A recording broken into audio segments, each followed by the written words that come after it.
Nanggigigil ako dito kay Balikod. Napakasinungaling mo. Alam mo, demonyo ka.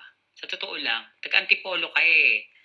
Kilala kita. Marami akong anak-anakan sa Antipolo at alam ko ginawa mo sa pamilya mo, sa asawa mo. Alam ko, hindi ka lulusot sa akin. Alam mo, ikaw na mismo nagsabi ng pangalan ni, sino ba yun, yung General Sodusta? Siya ang head ng security ni Saldico.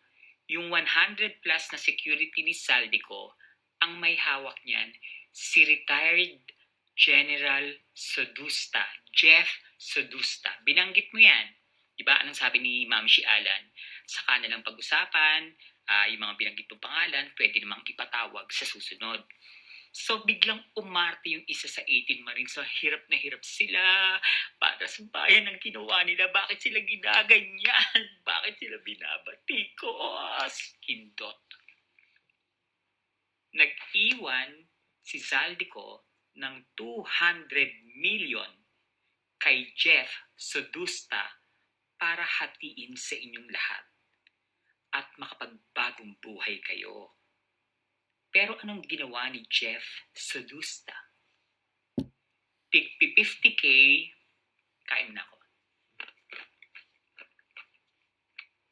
Tig 50K lang ang binigay sa inyo. Diba? Yung iba, binulsa ni Sodusta. Tatawa ako, makain kasi ako ng cashew nuts mula sa Antipolo. Kasi, ayan taga Antipolo kasi si Balikod. Kawawa naman yung asawa niya. Yun ang katotohanan. Meron kayong tig 50K. Kaso nga lang, hindi nahati ng tama. Hindi ko na, pakimath nga yan. Pakidivide nga yung 200 million sa 100 na security. Kung magkano yung dapat nila matanggap. Parang yata, 200,000 isang tao. Isang security. Pero ang binigay sa kanila ni Sodusta, 50K lang. Ngayon yung iba, okay naman. Umuwi sa probinsya, yung iba naghanap ng trabaho. Pero itong gagong 18 Marines na to, mga mukhang pera, tangina nyo, dinamay nyo pa kami. Dinamay nyo pa ang bansa, mga Pilipino na magkaroon ng gulo sa punyetang maleta na yan. Diba? Pinost ko na yung video na namamalengke kayo. Sabi niyo pa nga, ang daming tumatawag sa inyo, nag-o-offer Yun yung katotohanan dyan. Baligod, hindi mo hinanap ang 18 Marines. Tulad ng sinasabi mo na meron kang kakilala na kilala si Sugusta sa pambinanggit na pangalan Pero nung dediretso mo yung kwento, hindi mo na dapat babanggitin dun si Sugusta. Yung isang general ang babanggitin mo. Kasi alam mo yung totoong pangyayari na binudol yung 18 Marines at gawa-gawa lang nila yung maleta na yan. Script nyo ni Alan yan.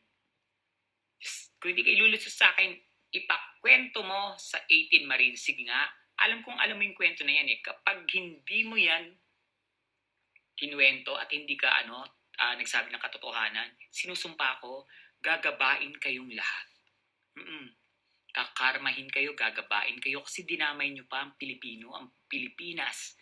Diba, gumawa kayo ng problema ng kasinungalingan. Nag-iwan si Saldico, kung Saldi, kung naririnig mo to, kilala mo ako, diba? Diba? Nag-iwan ka ng 200 million kay Sodusta para ibigay dyan sa mga buwisit na mukhang perang 18 Marines na yan. Na ngayon, pinagkakapirahan nila, libre daw sila, wala daw silang bayad.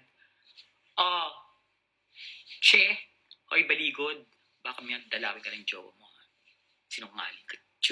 Oo nga pala ganda ng mo. Office mo sa BGC.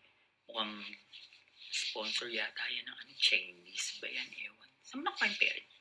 Chulud ka sa akbe. Mga nagmamalinis. Alam naman talaga. Mga bayani daw sila. Baka naman bayani kasi May.